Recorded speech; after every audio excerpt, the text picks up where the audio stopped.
Have you ever been lying in bed, completely worn out and ready to sleep, only to find that your mind just won't cooperate? You start thinking about conversations from days ago, decisions you need to make, things you might have said wrong, or things you wish you had said instead. You might even imagine scenarios that haven't happened and likely never will. It all hits you at once, right when you're trying to relax. This experience isn't random. There are reasons why our minds tend to race at night. Understanding these reasons can really change how we view this nighttime struggle. 1.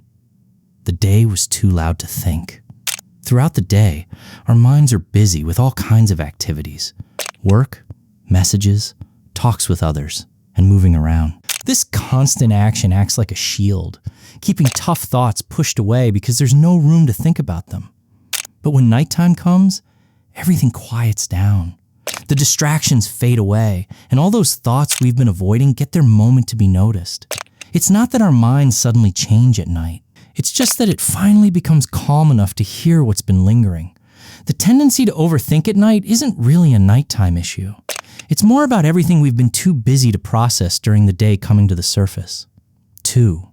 The brain treats unfinished things as urgent. Psychologists have looked into a phenomenon called the Zeigarnik effect, which describes how our minds tend to linger on tasks that are not finished rather than those that are complete. When things are left unresolved, like open questions or incomplete conversations, they don't just fade away. Instead, they remain active in our thoughts. At night, when there are fewer distractions, these unfinished thoughts can feel even louder and more pressing.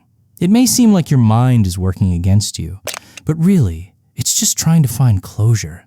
It revisits these unresolved issues in hopes that thinking about them might lead to a solution. However, many of these concerns can't actually be resolved at night, even though your brain doesn't realize that.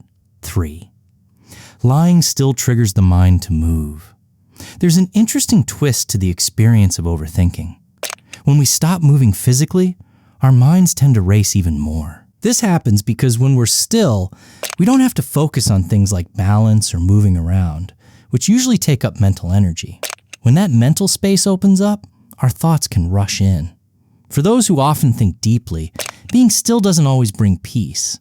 Instead, it sometimes lets all the thoughts that have been building up come flooding out. In moments of quiet, like when lying in bed, it can feel overwhelming. Not because there's something wrong, but because it's the first real chance they've had to just think after a busy day. 4.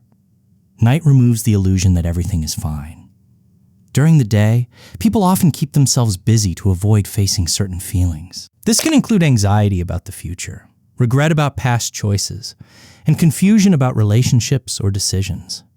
Staying occupied acts as a way of putting off these feelings. It's not really dishonest, just a matter of delay. However, when night falls, that delay comes to an end. The emotions that have been building up throughout the day come rushing in all at once. In the quiet of the night, these feelings can seem bigger and more overwhelming than they really are. This is why problems that seem so frightening at night can appear much more manageable when we look at them in the light of day. The thoughts themselves haven't changed. It's just the environment that makes a difference. 5. Their mind has never been taught to stop. For many people who tend to overthink, this habit started as a way to cope with their feelings. They believed that examining every possible outcome helped them prepare for what might happen. Going over past conversations in their minds made them feel like they had control. Practicing different scenarios in their heads seemed like a way to shield themselves from surprises. At first, this way of thinking seemed helpful, or at least it felt that way. Once the mind is trained to remain active, it struggles to shut down. What once felt like productive overthinking becomes an automatic response. It continues to run at night, not because it's useful anymore, but simply because it has become the default setting. The pattern developed gradually over time. It evolves slowly, but it does evolve. If you're interested in understanding why people act the way they do in everyday life, consider subscribing to the channel. When you learn the reasons behind people's choices, you start to notice things about human behavior that many people miss.